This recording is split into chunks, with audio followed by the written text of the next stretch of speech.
so ne senti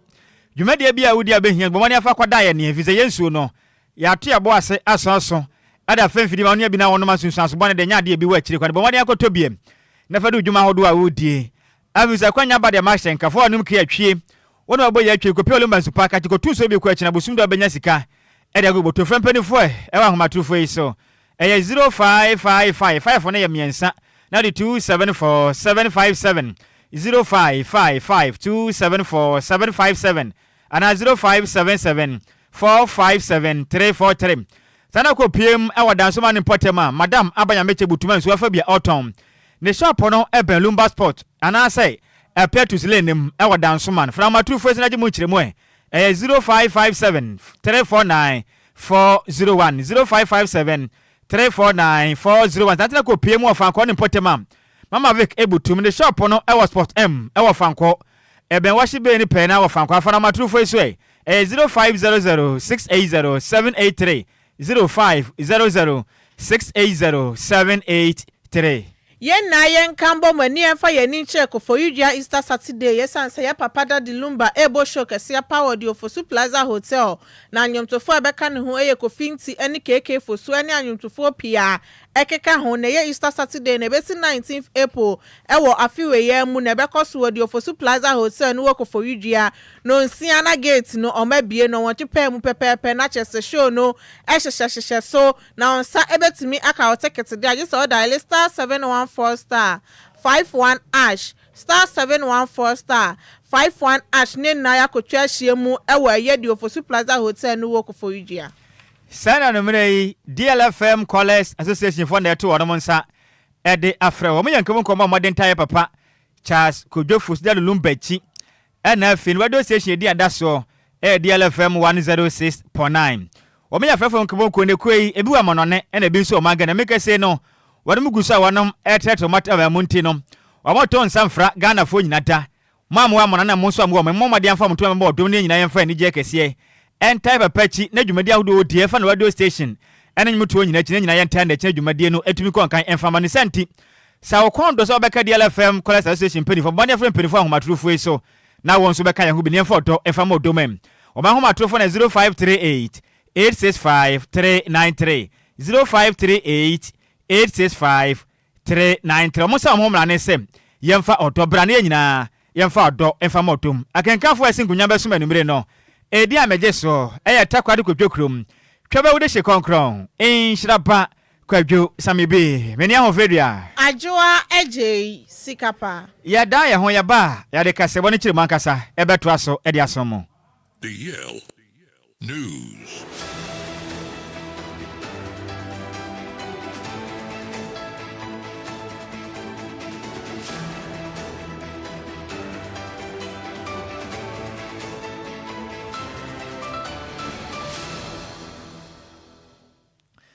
Yamamo akwaba Afrika sebano enchiremu enie enhwehwemu a efra dwumaku edi ada wono so eye global info analytics for mpanifo enchan eba echiremu sem omato mbo ase echino man Ghana akwatifedo akwatoye akwapie mantemu echino man Ghana nkwado ne ntwado nyina akwa enhwehwemu abisa Ghana fo no madi nkita ho ahwehwemu mapa manhwema beda adie ewa manyimu echiremu sem ye penyuma kwa hodo o man Ghana mu a mekese no dwirim prane kankan kwasibo ne beka se corruption pa dwara o man Ghana mu dia de kan Ghana Police Service enwa chinso le tosu mienu bio nso Ghana Immigration Service onum de nyanya ya hye so se ba ye obi mfa de bone ema omanyim de tosu miensa nso Judicial Service onum na mo ye se na lawyer fuei atemu afo nyina ke bomba akopɛ ekoya Judicial Service amu kyerɛ mi sem sahu bamba dwuma ko mako miensa we de man Ghana ya kan dwuma proya ne kankan adwara wo pasa sebe yanje brabo mfiri obi nkyɛn de akroyim wonom ana mudi makotini ye pam na meka se nhwuma wo beto dwa na ekyirem se Ghana Police Service no kyese man Ghana mu de ye pa dwuma ko pa sebe nsambɔ na adwara wonom pa si yanje zika mfiri enipa nkyɛn kata so sepa ne ye mu ya ndane asɛm ani enkasa ntia nipa mu no ko mu se adwa wo manyimu de wo mudi kan na nhwene mu kyerem se mo maden score 6.43 wo mudi kan pa nka ye goals a enka mo hye goals mako nsia chiripo ado na miensa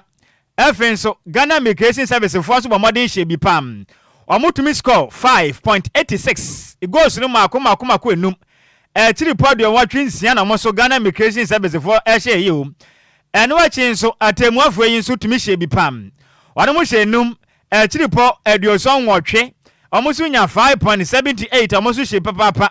Na hwebe ni kire mu say yeke say de Ghana for do na da no a de omo kan say ye enti omo ya tim te be ye bi nie. If is a Ghana Post Service. Ahoba monsem Ghana hye monsa enti de ready ahye mu mpa na de mu ye ntebe bo ana. Emu bisa omo ho say ye na Immigration Service foi. Oma Ghana wokwa mantema hodo nyina na borders ahodo mu na mbomode ahwe anom. Inubone ahodo ba Ghana mu nyina nsa mu nim hu bi. Enda mu kirem se na monso yaji mu de nya ye kram. Afin so obi anya asam de court say janke be ka bi dia mana ye atemuafo yi.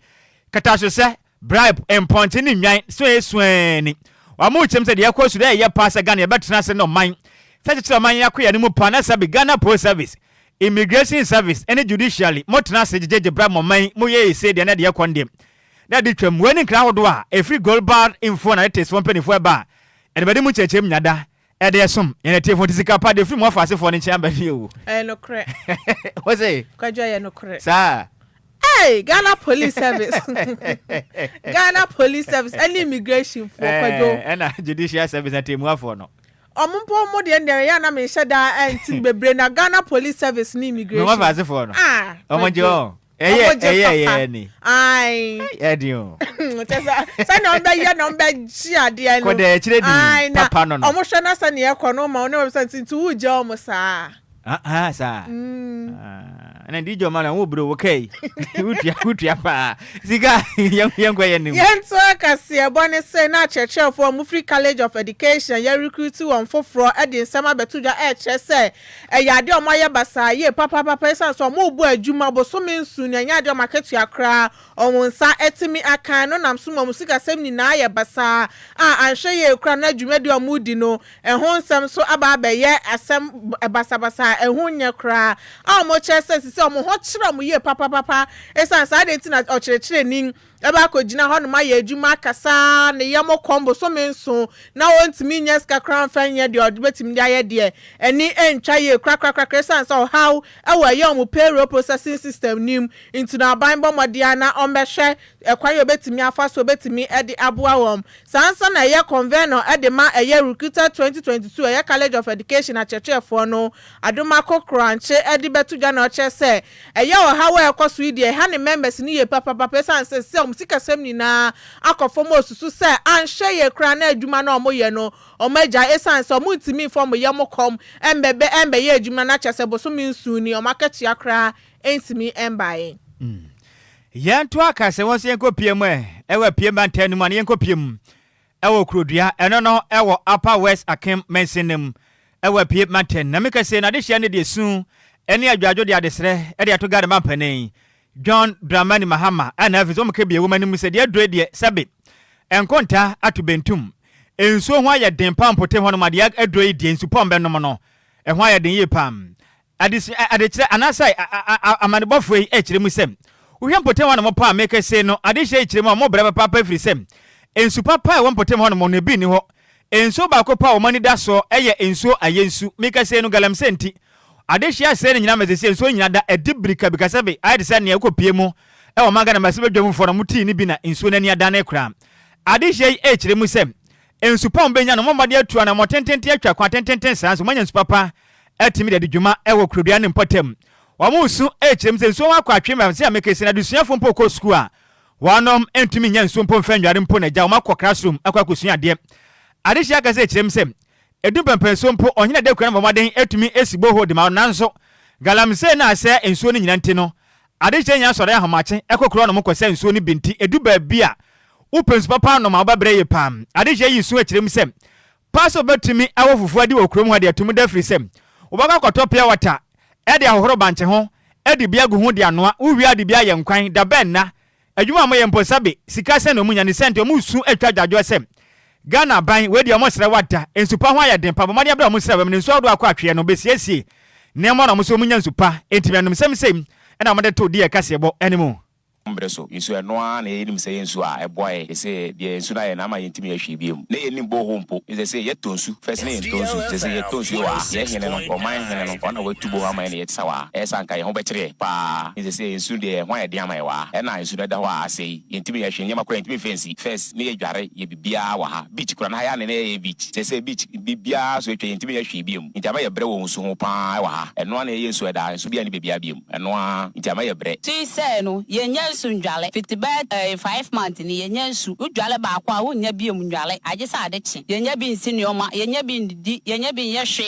ye two keke nti ye sre mama say ye panecho o me boae ni ye nya bi ndwale ye nya bi ndidi ye fa ye aduane ye mamo wo mu ko school kra wo nyansu ndwale nti ye sre no ye panecho o me boae na ye nyansu no de wa say first no de wete nti ye panecho o me boae o mampeni awaba John mama yeso boae wan boae a eno metun so ye wo haye den eman ye nkora no ko school o me horo mo ne ase ni ye be twetwe ye se kra ye den aman nso wa mu amohwe nso ye ni a utumi fan ye hwe nto metun so bo wo ni ade bi wa aman ni enye nso no bi ye den enom na ne ye be no kra ye den de se piota ene ye di dware mi na me mpedwa wan kasa o gina me sa 40% wo me ho we obeside de dware nso no so wo sa anapa na line kro ni nyina ye almost 5000 population ye obia ba no abesa nso bo ba ko emboa nti ye sere no to ko na unya ne na just watch na chi ansa na wanya biom ne obenu ne arbe den ye sere no o meboa yen akwasiampo fu agyei osi unya ne na unya no chena ena de hie kyerem se nso ho aye den pa e wo krodua nti aban emboa wonom emboa ne kwakra assembly member no gina mum e de makrodua electoral area e yonim nyamfo Godwin Edward Japan enso da de sre e de to Ghana ban nim se manim ya de baya enso da hono ma yesu bonten aye nso no ade hie ne galamsefu ase ne nyina ma mekese no tese muntumi nya nso mfa anya hwe ni senti ene manim ya da as a matter of agency Ghana mampanin fa o shefa to galamse smo bia to galamse bi o memo visa sa de ye kono sa ban fa nens ma galamse no e ba je ntra ma Ghana fo ye wuwu o manyimu e wo mra ye ti manyimu na sa be nipa enya boni bia Wensu bontin kesi a ede kromu a ayefre river yensu omo aye galamse asay insunu oye wunhwe nyeye ti yesra aban no say galamse no omo stop na ye kromu a ye de nsukon ebidi car moto efi akọ eskesumi pom ekobu nsuo anse ya benom ti yesre aban so omo mwan na won stop galamse se na be nsuo no ebe gine a amanfo a eda efi esu kwa besin kokonyako say river na na ye yusu ena me ne mokaze bienu obetumi yusu nsunu eni a woti ono eya assembly member edema krodua electoral area ne den edim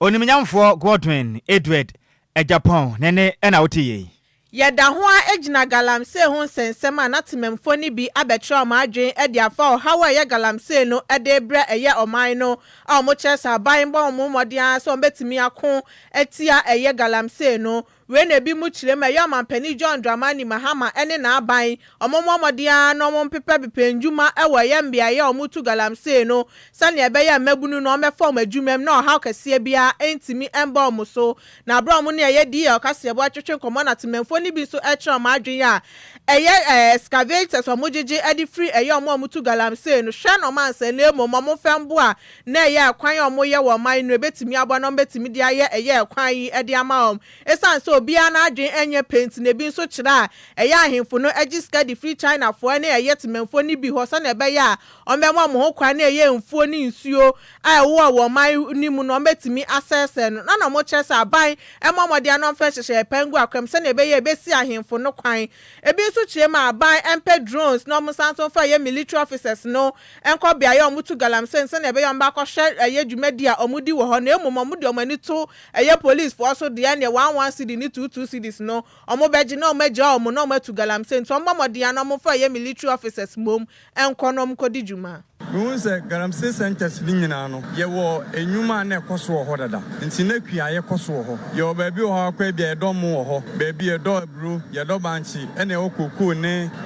abenso ebianso edabrenso ho saban no betimi afight galamse dia okosa bia ho na onko bia enwuma ebeboa wo mo ho na kuafo no ne boys ni no so oh me do fo no wi a me moka be obekọ do ntosi no be wi me makọ experience bi ye be do ntosi no be ntosi no ba na buso nti de na be ye nto ti san di finance send da ho go to guarantee say anya ne san ka se be suti ye be sisi machines adwini nim ma enshi machines no ma ye ukunipa wa ye bone ba mo machines no mo de ba ni nyina no ye stress ombe manaba na bia ye kwan bia enye na ba na ahwe ama o ma ye bibia efro makwan no atima aye nit na so ombe ye galamse na omo nse ensuo no machine no se ye chi galamse fo no a machine no ye wetime daba kra ebe yi kolenim lagunum ya but se na mu shishi machines no me de mini abane enyadwi on se machine wa wetime da yi kolenim ya ye fine ye nya powerful drones ba na ka yitimi di survey those areas galamse because galamse yi otu barrier akra na ye be fa barrier nichi otu wo ye be fa wo na se akọ but drone ne de enam soro na anka yenya amifo yi elbiko tabako kra kan wa director njiri se galamse yenye afi na ye kwakofa machine akọhye no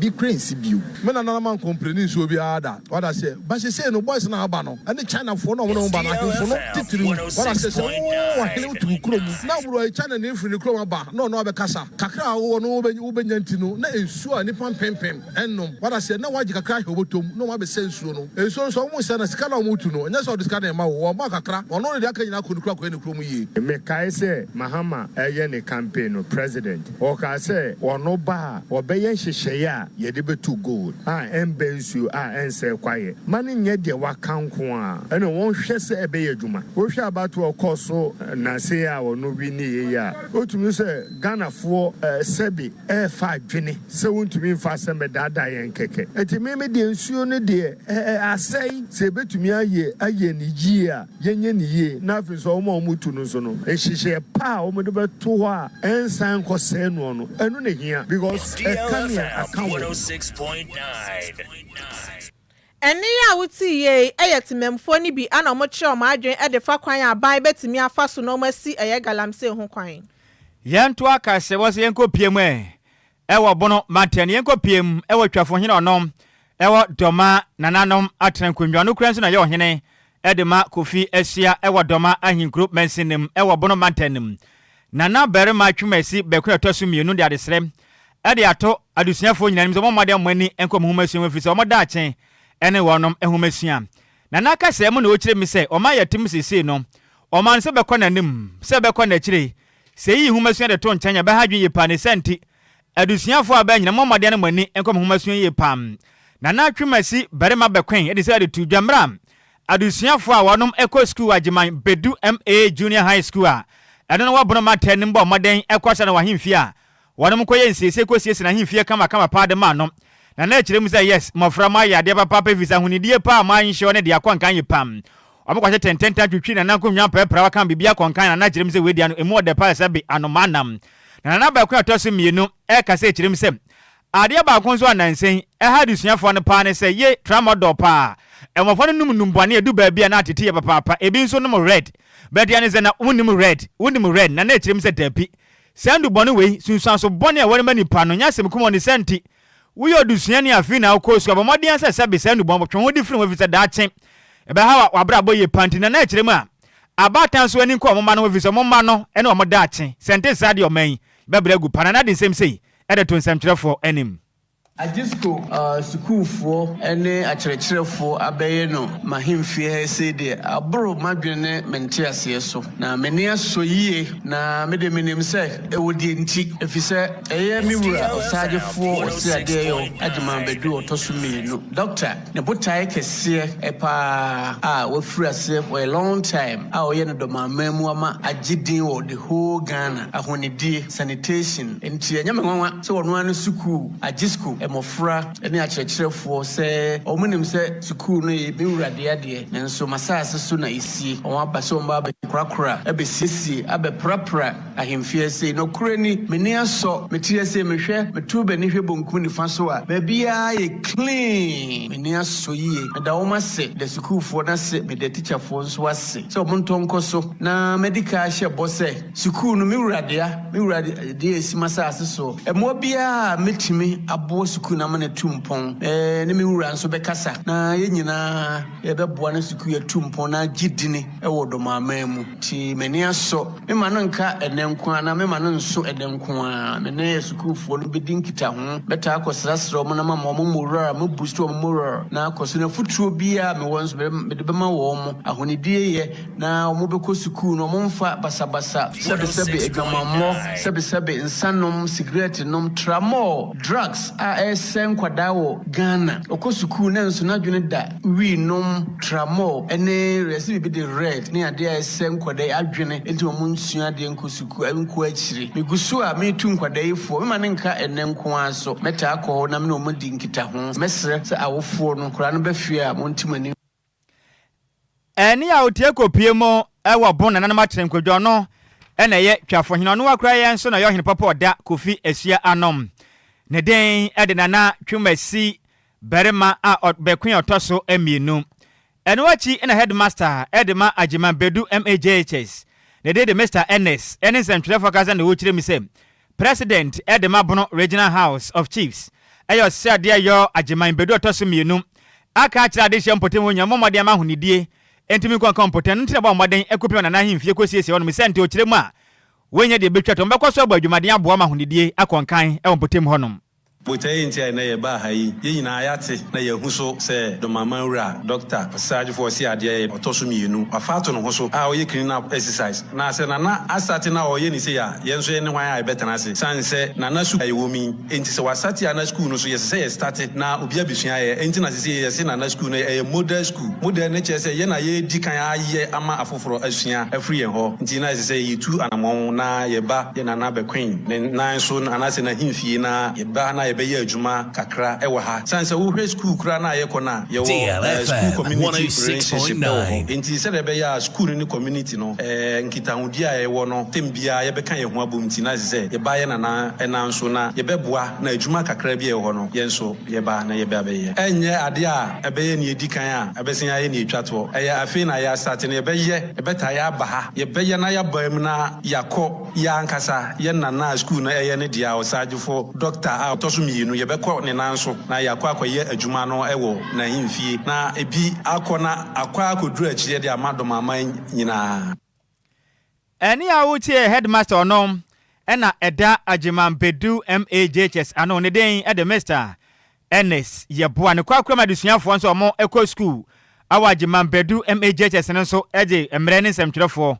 eche de ntembo moden etu sa na mokosisi na ahimfie honom Midindi Enquires. I'm go school Agyei Bedu MAJHS. Midina pension. Na neye ba ko face chafo himfie be prapra na himfie. Ebinim dodo ebinom so prapra ye. Ye nyaji pa sa ye ba ye free se na church na ba ko sema efa chafo wen se ne ye ya mbedru hasi. Midindi Chumasi Daniel. Me go school Agyei Bedu MAJHS. Midina pension. Ene ye ba ko face himfie se prapra sisia. Ye ba en manage pa ebinum doye ebin sisa grab begua yasisi ama haya kama pa ena kufesu ahenkyere sedia onya atwafo hene omayan futuo se de bebo yembra medamas Midindi Heyman Isabella Mikosiku Agyei Bedu Basic School Mijina pension na enne ya ba han se ya ba abesiese na ahimfie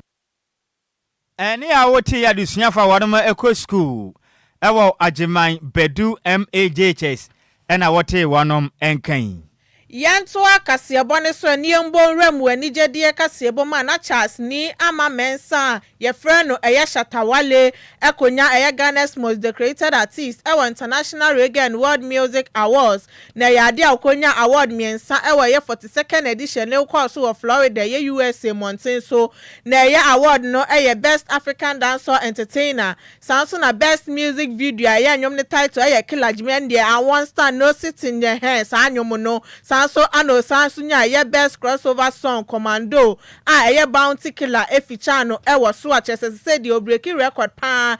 ye event no ase na achievement awanya ye International Reggae and World Music Award na sen Ellen say when ya trophies and crown chese say no sure na chese omanga nem any African artist no ade ono pan when ya awards bebre no ne omo ehye ye omakwanto na se free ye mfimpi mienu eni du na ni man no wini best new entertainer fit honom no ade awa wini award bebre International Reggae and World Music Awards omoka se Shatawale ayade ye papa person say baga na nyom tuoma o hye ye enuonyam ye pa to the your boss is a your bona baso pa say on the powder fan and yes why are the old trendy pa and why are there pa and to the your money trinkwa onko so amadwuma den na Ghana so etanchi biso the Ghana Eco Global nyamisha ne bibiri na esika ye nyina we su na ye ho enkoje enkrato ye dwaton de fo nchen ye ba kasibode okay chebe kenkan ni nyina e de asomye ne tifo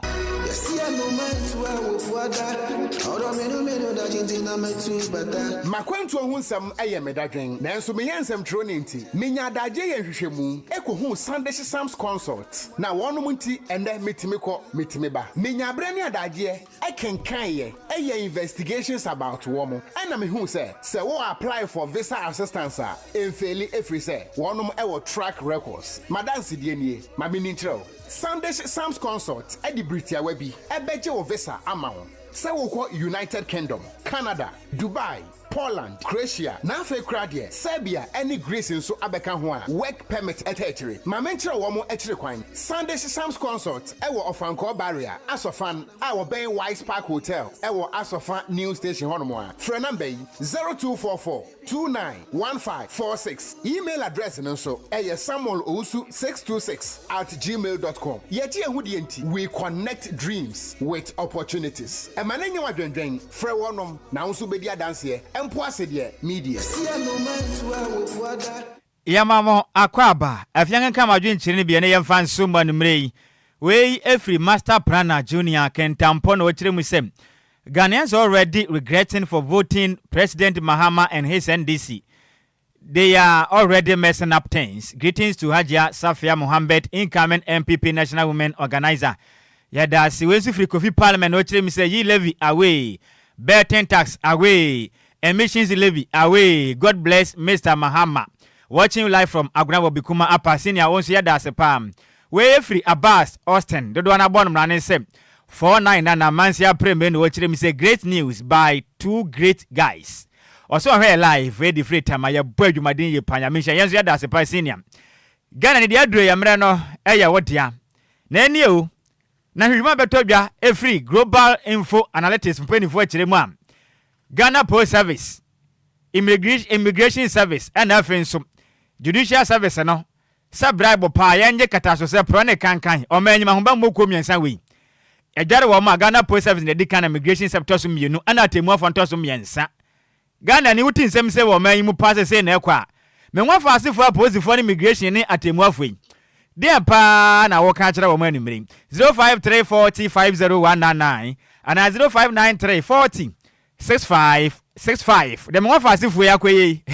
Ghana India now 0534050199 0593406565. Hello Majo. Zabibi. Fona nana. Ndio. Nanga zeze no umba ze ana mingana tempu. Ndio mama ye sabe no amobwana. Oh, da bisa omo ka sa ba na ndisi be dinku ni mampa omo dinku ni mti no. Na wo hwehwem dia na dem krojen. Enti wofa. Mesrewa. Sabe no omo ye Ghana ha. Omo ankoye no Africoso. David. Enti se ni omo kan ni anu no police for the dinkan. And I hear for so immigration yes second. Immigration also. And judicial yes. There be nanka sabi enka soldier for ngo dinkan na soldier ni what dey obi nche. Aha. Mata trodo. Emuda ho. Trodo. Medasi fona na ya mishra bebiri pa. Hello Majo. Nhyiraba. Sa Kwadwo Tama Community 11 champion me enti anumre. Unimi wabo mi din pa. Tia fona na mame wai. Otie pa ojo so. Me say o me hwe me o maredi me ton washing machine so. Mate. Na semwa mo kanu eye trodo. Eye trodo police for there. Any immigration for ni etoso. Soldier for there. Betumi aka say se wan ko kubra wo mu dia. Omudi omumu awo. Nje nhwe mu ni dia trodo. Ya da se pa sa ko de nyame nshira pa. Yenso ya da se saxenia. Hello Majo. Yeah, over face. Hallelujah, Kofi ma Shamo Diamond City champion. Me enti animre. Over there oye. Twede ampo yakopon adome ho den passe bon grace no. Baby over. Na yeah, awon mu yehwehwe mu no. Aka over mu journalist for na say yentumi fo na. Awon fa ya to betu jara. Debut. So ade. Kamu kare de introvia ni wo. Eno kweto do on. We do of training na oche. You call night. This is checkpoint to you check you motor and as car 20 Ghana. Me want for say for na yes ano. Over. Could you over say we motor be 20 Ghana. 100 AI. Me da se pa Kofi ma say won so oba so betimi aba 053 40 5019 and 0593 40 65. Hello Majo. Me do so offer phone back there. Ya me aduma offer phone. Anybody na ka say free. Offer phone semu or dance my inside. Papa no senior me enti animre dem offer ase for na ye ni. Offer eno kuro turudu na uno du niema omo obrofo bi omo be ka kire wo. So omo nya ka sa obrofo kire omo kan say iskio lodi. Offer me say na omo ka kire wa no otu mu ta obetua. Me so papa ni kufuo kura obetua. Offer bi eno kuro turudu. Obi ntu aso me da se pa wo fa fum hey Adwoa wo se ombrofo na maka ne sen omo se insecure lodi say lodi ni ye insecure do betumi akofo how de aba wo ye den obetua mfa ho ne de wo ka ne te obetua. Hello Majo. Yes senior we din ba bia kasa free Tamanita champion wa homa no emu ye fenti panty me position ho ye kakra ma ya na ye nte won kan ye. Hello. Yes, sir. Better Edem yenti o. Sisi awte nkai. Ya to nkapa. Oya no qualify. Asame okay there, we there. Wasi, o chari nyuma asame kan, wasi na wasu ma. Gala fa put mwali ye. Iya kize umba ba kan chawan. We there. Wasi to come that word no actually. Bi anyo betima che, ye ncha gidu mpofo bi. Watch one clear. O dem to do. Okay. Yeah, that's a pa na won so wadwen chire won so betimi aba 05340 50199 and 059340 6565. Dia global info analytic for dia bay say Ghana Post Service, Ghana Immigration Service and Judicial Service no o manyi mo pro na kan pa ho ba mo ko miensa we o mo di kan Ghana ni wutin sem say ya aya de pa na wo ho ene wo yam eje wo so o mo hwe na mra so dia ya adwuma wo manyim ekoba se o mo no moje bribe kata so se ne proye de na ese Ghana sika Kwadwo me ho fa asefo asemi etuatua maso pa o omo yeda we die mi nyo twin ya nese o ma no ye ho ba mo nsem no enye kura o omo sika na hu hia o mo ombisa senti wu jai o mo saa na che so omo yam omo wu jai o mo saa no e kire sei na wo ko no mo hwe na bosum dia ye ntua mo ka de bia no mo mpe o edio kure mo nsem pa me so ma we mo nsem no ho hey dem ho fa asefo ya ye me twa me last call na ya sore so no meka bibi nkyere me ho fa asefo ne yemfa sore so ma me fa hwe so obi aba na oh wenti me anya so fa che mpa 05340 50199 059340 6565 me twa me last call oba ya pon na ne yakro no na yenya ye ho fa asefo ni nsia na de manka se be ye bia no etojo wono manka se se betno me na momoden ya ma ho ba mo nsem koyi na se mo de bribe na mo beje wo Ghana ha na mo ma mra nya adwuma de a na se Ghana na yeti ate ya danfo ba ko na ofrefri danso ma no ohun ni din no we friend sen ya wo de on tentie ni ntiwu ni mu no ye friend uti ate na se Ghana fo ni yeti ate set ha yeti ate pa ndi zie de ade de aya no no unia sika Kwadwo de aya no no de aya na aya no no mo se ade na me se de be ya na aye nti no de de omo beje ukosoro ba fe ye be ko na Apakan aba ana meboa Oh, try crow jina yechi. Apakan ye be come naba. Enti ka se bone ye jina we sini de ni nyina oh we ya gba wura me fa na ye fa ne pon. Hello Majo. Hello, good evening. Hello. Want menka enti esra fa cha ye nte won kan yi. Ka se be jina we su nyane abu no komi se pon. Emusefo no eye maze mebe entwene se mu ede ema yen DJ Omaliona oto ne ka enche ye ede ekopie mu e wo Facebook so ma wo so nya kasebo ni bi etimi ehwe ye akenkan fo nso eye mienu ede ameje so eye takwade kodwokram twebe wude se konkron Sheikh Umar Omedu Nhyiraba Kwadwo Sammy bia mi breki makwantene enche ye meni ahofedia Adwoa Agyei Sikapa na onkra modin de say Aisha too. Aisha today. Send him the Mayo. Edio. That must Apakan just never trusted their 1,070 abana has a folk. Homer said you don't and I'm team way. Yamu movie at the Bekesa. Yamamunamu and it ya adishe.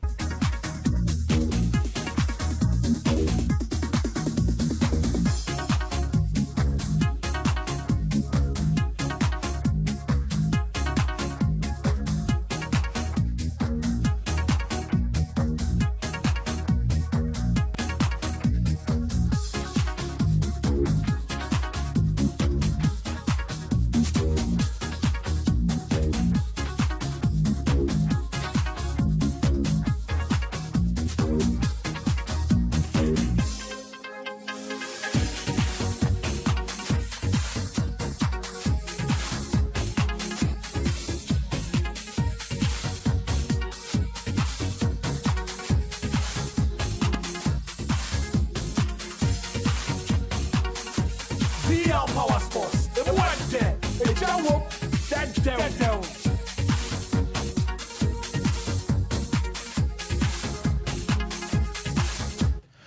Yao dagbe wotro melegbedra no vinyo fogbeto fio wotro acha gama gbado me gbanoin sports ye me twogbono yimenko enyu DL Power Sports mede kukuno wotro ya yo madana grana mede na amesia mekwepomoto fio no chome radio adare DL 106 sports dimila ye me noin me twogbono tamede kukuno ngade radio alegia na nenogia anyami ganjobi tuobele bo uno ko e Facebook e YouTube menga gbekene efian no yo beshe watashie ko woke sports ni ba egbeji DL Power Sports update menpa bo fai ni ochemoko ni moko akemoko ni gbekene mofiamo ke radio afo DL 106 sports no ni small ni watashi woke bakaji radio ebie hani ne phobia. Good evening to our cherished listeners and viewers watching us live across all our social media platform. Thursday evening, we are back on radio to bring you DL Power Sports update. Please call a friend to tell a friend to inform the whole family that we are back to bring you DL Power Sports update. Ebusia, mame nyina we suna na nwumere obuo anrasini ni die kwanso bebi biala wo bia memo adwon emo wakwa bambe pie kasafidie kese so aha DL ohani nsia echiripo enkron yawada enwumere emre wiedu sa gudie mrantie yesi enkunya na gudie mon ensama wodo yakwa na yedi akoma semufu wajibre wawusu asone so kroje intebe ni nyina wayefim ni aka edi ose akese no emodu otiefo edi tiesa oti ohwefo edi hwesa ohwe ne yenso no okafo edi kase yeka ene yatena sine anwumere ya abusia yede eba na yede ababesmoa enya asem ketwa ya gudie bunsema ebu mfumpade adencheche ni adane ene yatena sia yede babusia tami kuchu ya bon samane bede ya chechere ya besane mu ede agufam ede amao kame ona memfasida kese emfama adwumekuo bana worma omori omusike so emu na anwumere se yentumi mfa guri emu nsam no emfam besmo asida chenchirenchi asida kese no enkoma lumba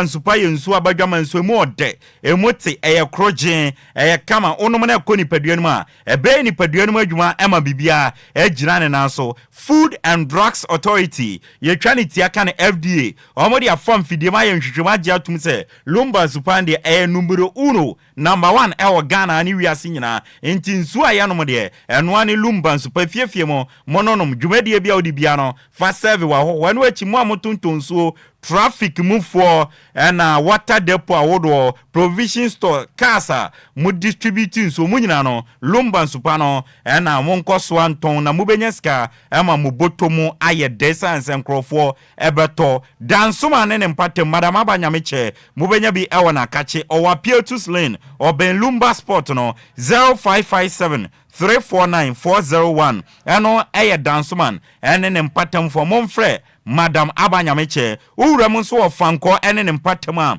Mama Vic akache mubenya biwo 0500-680-783 eno eye ofanko ene mpatam for no na Lumba nsupano opebi ato a DLFM yakache ewo nkran ha agbogwa janshi ene Wisconsin International University ene die nimhwe obenya bi ewo ye akache enso obora ye reception o obabeto abayo bi kache enso ope Lumba ensupani bi atobeli diu na wenya bi atobebi bi awo bi afre numbers we open dudu ma mpeni 40 bi begu chemu na ya beyi edi amount 0555 no abo 5 miensa 274757 ana 0577 475343 Lumba ensupa na nyumre omukita emu yade ensamno ba for my for aminu akwame afum ekame ho me de ensamno eba DJ Omarion eden ya to Facebook and YouTube obetimi akwahwe dwumedie no DLFM 106.9 na waja comment wo yebekin kan ni nyina mi ameti akunya kesi mu de ensamno eba dia meje so no